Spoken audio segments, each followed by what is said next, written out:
Mes chers amis, parmi les prétextes que l'on trouve pour se dispenser de remplir ses devoirs religieux, parmi les excuses qu'on donne pour légitimer l'indifférence dans laquelle on vit, il y a une parole que l'on entend particulièrement souvent.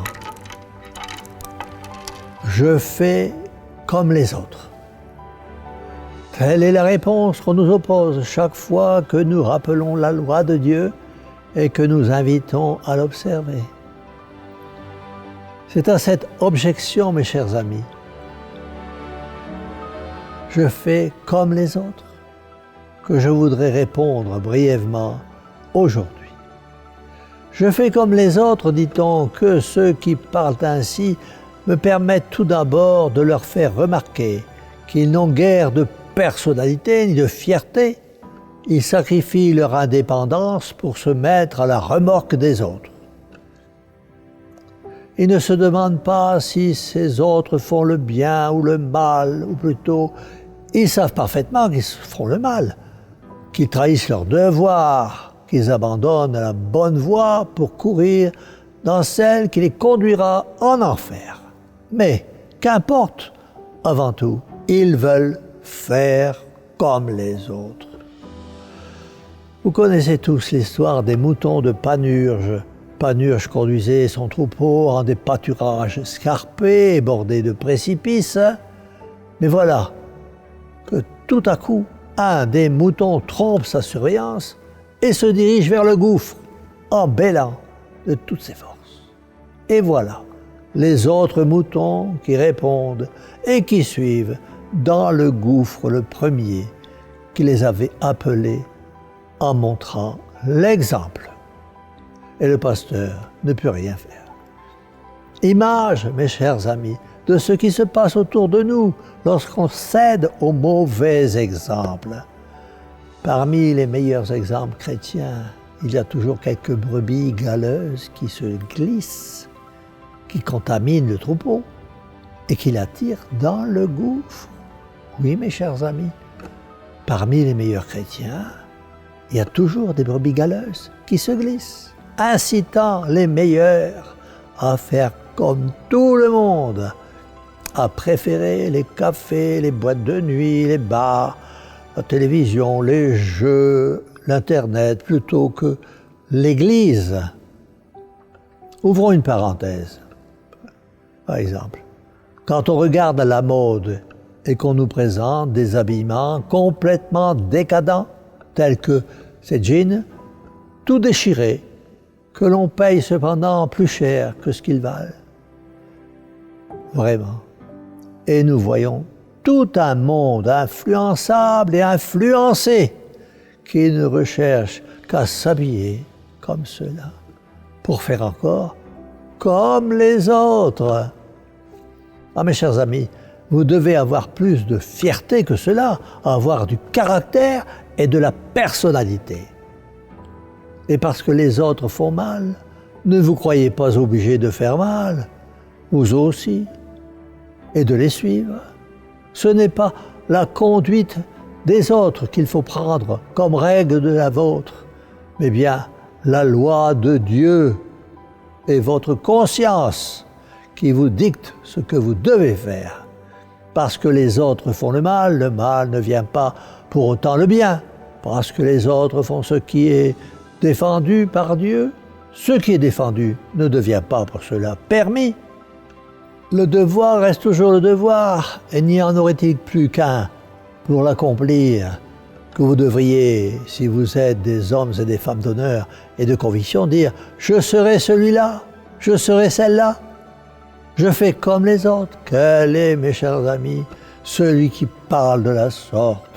Un père ou une mère de famille peut-être, c'est-à-dire un homme ou une femme à qui Dieu a confié des créatures humaines avec mission de les diriger dans le chemin qui conduit au ciel.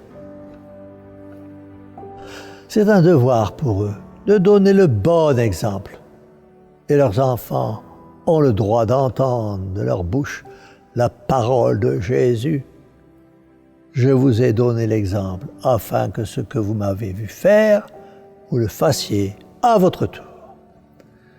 Mes chers amis, nous le savons tous, les enfants sont imitateurs par nature, et c'est leur rôle. Mieux que cela, c'est leur devoir de faire comme leur père, comme leur mère, c'est-à-dire comme ceux que Dieu leur a donnés pour guide dans la vie, pour maître et pour modèle. À vous, parents, d'être à la hauteur de la tâche, ni trop dur, ni trop faible.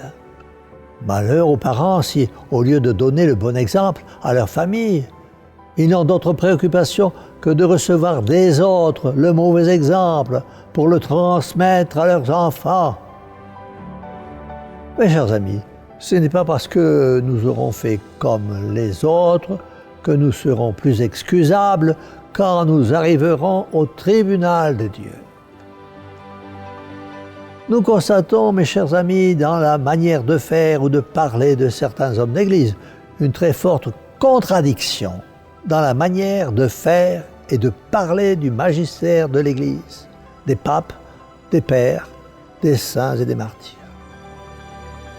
Si nous suivons de tels hommes, ces hommes qui ont renié les 2000 ans de tradition, si nous les suivons comme les moutons de Panurge, nous irons tous au gouffre et nous ne serons pas excusables. Vous l'entendez, mes chers amis, nombreux sont ceux qui s'engagent dans la mauvaise voie. Pourquoi? Parce que quelques-uns y marchent les premiers. Mais ceux qui marchent dans cette voie large et facile ont beau être nombreux, elle n'en reste pas moins le chemin de la perdition. Tout ce dont je vous dis illustre bien la parole de notre Seigneur quand il dit qu'elle est étroite, la route qui conduit au ciel, et combien peu la trouvent. Mais au contraire, qu'elle est large la porte et qu'elle est spacieuse la voie qui conduit à la perdition, et combien nombreux sont ceux qui s'y engagent. Vous avez entendu, mes chers amis, comme ils sont nombreux ceux qui s'y engagent dans la mauvaise voie. Alors, mes chers amis, n'imitez pas ceux qui marchent dans la mauvaise voie. Ne vous laissez pas influencer. Vivez comme notre Seigneur Jésus-Christ veut que vous viviez. Demandez à la très sainte Vierge de vous aider à rester dans le bon chemin, le chemin qui mène au ciel. Mais si, à tout prix, mes chers amis, vous voulez faire comme les autres, eh bien, imitez ceux qui vivent en bons chrétiens. Et puis, à votre tour, donnez le bon exemple et accomplissez ainsi la volonté très sainte du bon Dieu. C'est pourquoi nous disons à cette bonne mère, ô Marie, mère au cœur douloureux et immaculé, sauvez-nous. Et que la bénédiction du Dieu Tout-Puissant, Père, Fils et Saint-Esprit, descende sur vous tous et y demeure à jamais. Ainsi soit-il.